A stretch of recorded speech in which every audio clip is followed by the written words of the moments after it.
और अब सीधे चलते हैं पश्चिम बंगाल के मालदा, जहां पर उत्तर प्रदेश के मुख्यमंत्री योगी आदित्यनाथ रैली को संबोधित कर रहे हैं।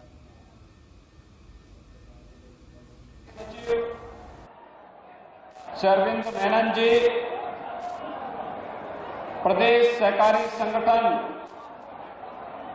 संपादक श्री किशोर बर्मन जी,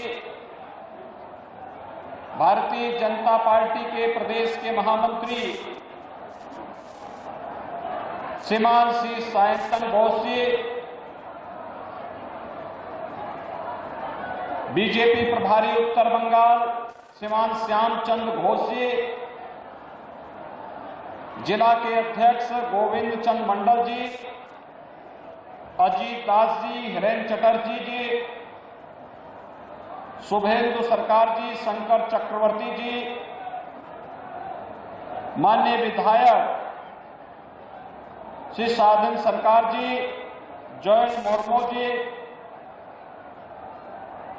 श्रीमती दीपाली विश्वास जी, गोपाल चंद साहा जी, भारतीय जनता पार्टी के हमारे सभी पदाधिकारीगण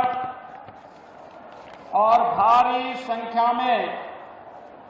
इस परिवर्तन यात्रा के साथ साक्षी बने हुए मालदा और उत्तर बंगाल के सभी उपस्थित भाइयों बहनों, मुझे वंदे मातरम के अमर घोष से संपूर्ण देश के अंदर राष्ट्रीय चेतना को जागृत करने वाली इस वीर भूमि स्वामी रामकृष्ण परमहंस, स्वामी विवेकानंद, गुरुदेव रविंद्रनाथ टैगोर, ईश्वरचंद विद्यासागर की इस धरा और महान क्रांतिकारी नेताजी सुभाष चंद्र की इस पावन धरती के साथ ही भारतीय जनसंघ के संस्थापक अध्यक्ष डॉक्टर श्यामा प्रसाद मुखर्जी की इस पावन भूमि को मैं कोटि कोटि नमन करते हुए आप सभी का हृदय से मैं अभिनंदन करता हूं।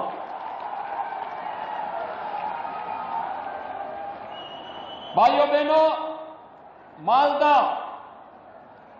भारत की सनातन संस्कृति की भूमि है और भारत की सनातन संस्कृति की इस भूमि को कोटि कोटि नमन करते हुए आज मैं अपने आप को सौभाग्यशाली मानता हूं कि मुझे इस परिवर्तन यात्रा में आपके साथ सहभागी बनने का अवसर प्राप्त हुआ है। हम सब जानते हैं कि महाप्रभु चैतन्य महाप्रभु की इस पावन भूमि ने पूरे भारत के अंदर वैष्णव परंपरा का प्रचार प्रसार करने में जिस बड़ी भूमिका का निर्वहन किया,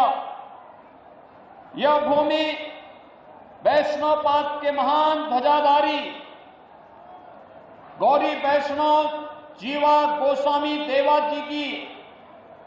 जन्म देने वाली भूमि भी है। स्वाभाविक रूप से बंगाल भारत के सांस्कृतिक राष्ट्रवाद की धरती रही है, भारत के स्वाधीनता आंदोलन की क्रांति की धरती रही है। लेकिन आज जब बंगाल के अंदर अराजकता और बंगाल के अंदर बदहाली की स्थिति को हम सब देखते हैं तो पूरे देश को पीड़ा होती है और इसीलिए भारतीय जनता पार्टी का राष्ट्रीय नेतृत्व और एक एक कार्यकर्ता प्रत्येक बंगाली भाई और बहनों के साथ जुड़ने के लिए आया है कि हमें एक बार फिर से बंगाल की पहचान को पुनर्स्थापित करके बंगाल के माध्यम से एक नए परिवर्तन को आगे बढ़ाना है। भाइयों बहनों, बंगाल हमेशा से परिवर्तन की धरती रही है। याद करिए, जब देश के अंदर स्वाधीनता की अलग जगानी थी तो बंकिम चंद्र चट्टोपाध्याय ने इसी धरती से वंदे मातरम का उद्घोष किया था। आनंद मठ उपन्यास के माध्यम से उन्होंने भारत की सुप्त चेतना को जागृत करके पूरे देश के अंदर राष्ट्रीयता का जो संचार किया था, आज भी हर भारतीय अपने राष्ट्रीय गीत के रूप में वंदे मातरम को मान करके भारत के स्वाभिमान और सम्मान का अलग देश और दुनिया के सामने प्रस्तुत करता है। ये धरती गुरुदेव रविंद्रनाथ टैगोर की धरती है, जिसने भारत को भारत का राष्ट्र ज्ञान भी दिया और राष्ट्रगान के साथ ही इस धरती से ही हम सब जानते हैं कि यही वह धरती है जिसने साहित्य के क्षेत्र में भारत का पहला नोबेल प्राइज भी भारत को देने का कार्य किया था, गुरुदेव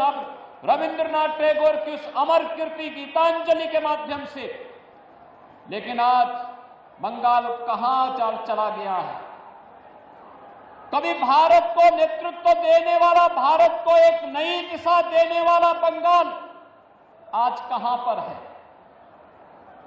आज यहां पर गरीबी है, आज यहां पर बदहाली है, आज यहां पर अराजकता है, आज यहां पर सत्ता प्रायोजित अपराध और आतंकवाद न केवल यहां की सुरक्षा के सामने गंभीर संकट खड़ा कर रहा है, बल्कि देश की सुरक्षा को भी चुनौती देते हुए दिखाई देता है। आज बंगाल में केंद्र सरकार की कल्याणकारी योजनाओं को लागू नहीं करने दिया जाता है और आज बंगाल के अंदर एक तरफ यहां पर जिस बंगाल ने आदि शक्ति मां भगवती दुर्गा के अनुष्ठान का श्री गणेश करके पूरे देश के अंदर शक्ति का एक नया संचार किया था, आज उस बंगाल के अंदर दुर्गा पूजा पे प्रतिबंध लगाया जाता है। ईद में जबरदस्ती गौ हत्याएं प्रारंभ कराई जाती हैं और साथ साथ यहां पर तस्करी और गौ तस्करी के माध्यम से यहां की भावनाओं के साथ खिलवाड़ करने का कार्य किया जाता है। यहां की सरकार मौन बनी रहती है। भाइयों बहनों,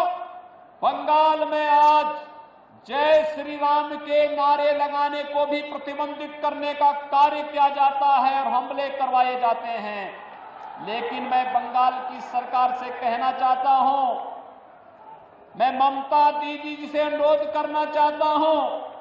एक सरकार कभी उत्तर प्रदेश में थी जो अयोध्या में राम भक्तों पर गोली चलाती थी, उस सरकार का हर्ष आपने देखा है क्या हो गया है। और अब बारी बंगाल में टीएमसी की सरकार की है। जो भी राम का द्रोही है, याद रखना, मालदा की धरती से ही मैं इस बात को कह रहा हूं, होली आने वाला है अभी कुछ ही दिनों के बाद, और कभी उस कालखंड में भी कुछ लोगों ने भगवान विष्णु और राम का नाम लेने को प्रतिबंधित किया था। होली के अवसर पर हम लोग क्या कहते हैं इसको। और मित्रों, आज बंगाल के अंदर एक बार फिर से जय श्री राम के नारे को प्रतिबंधित करने का कार्य किया जा रहा है। लेकिन याद रखना, भारत की जनता राम के बगैर कोई काम नहीं करती है। जब आपस में मिलती है तो राम राम कहती है, घर में कोई काम होता है तो राम नाम का जप करती है, और जब किसी परिजन की अंतिम यात्रा भी निकालती है तो फिर राम नाम सत्य है के साथ ही उस यात्रा को भी आगे बढ़ाने का कार्य करती है। राम के बगैर भारत का कोई काम ही नहीं, और जो रामद्रोही हैं उनके अभी भारत में कोई काम नहीं, बंगाल में कोई काम नहीं। ये संकल्प हम सबको लेकर के चलना है। और मैं यही पूछना चाहता हूं टीएमसी की सरकार से कि आपको राम भक्तों पर तो कोई रहम नहीं, लेकिन बंगाल के अंदर अराजकता पैदा करने वाले लोगों के साथ आखिर टीएमसी की कौन सी दोस्ती और कौन सी गठबंधन है जिसके कारण वह बंगाल की पूरी व्यवस्था को बदलने पर उतारू हो गए हैं। ये आत्मघाती कदम बंगाल की धरती से क्यों? मित्रों, जब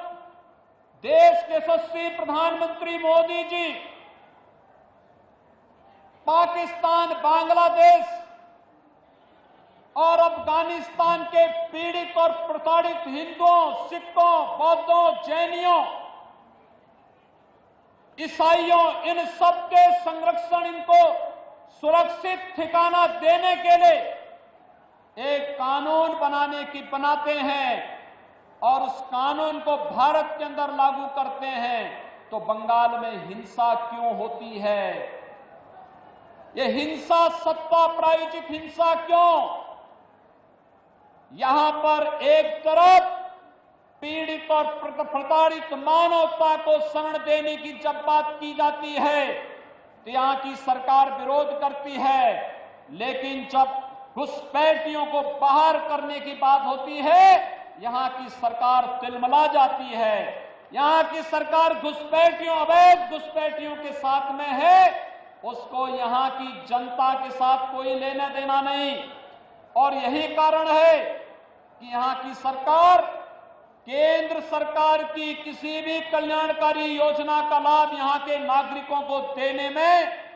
पूरी तरह फेल है। मित्रों, मैं आया हूं उत्तर प्रदेश से। हमने उत्तर प्रदेश में कुछ चीजें इस रूप में की जिसने उत्तर प्रदेश के अंदर व्यापक परिवर्तन किया है, और उस व्यापक परिवर्तन के कारण आज आप देखते होंगे यहां पर गर्मियों में जून से लेकर के अक्टूबर के बीच में इंसेफ्लाइटिस से हजारों मौतें बंगाल में आज भी होती हैं, लेकिन बंगाल के अंदर अज्ञात बीमारी दिखा करके इस बीमारी से होने वाली मौतों को छुपाने का कार्य टीएमसी की सरकार करती है। इससे पहले कम्युनिस्टों की सरकार भी यही बंगाल के अंदर करती थी, लेकिन हम लोगों ने प्रधानमंत्री मोदी जी के अनुकंपा और उनकी कृपा से स्वच्छ भारत मिशन के अंदर हर एक गरीब परिवार के घर में एक एक शौचालय बना दिया, हर एक घर तक शुद्ध पेयजल उपलब्ध कराने की व्यवस्था की। आज परिणाम है इंसेफ्लाइटिस उत्तर प्रदेश से पूरी तरह समाप्त हो चुका है। कोई मौत इंसेफ्लाइटिस से उत्तर प्रदेश के अंदर नहीं होती है। जय श्री राम के नारे पर ऐतराज करने, घुसपैठियों के मुद्दे पर और विकास के मुद्दे को लेकर उत्तर प्रदेश के मुख्यमंत्री योगी आदित्यनाथ ममता सरकार पर बरस रहे थे अपनी मालदा में होने वाली रैली में। फिलहाल छोटे से ब्रेक का वक्त है, जल्द हाजिर होते हैं।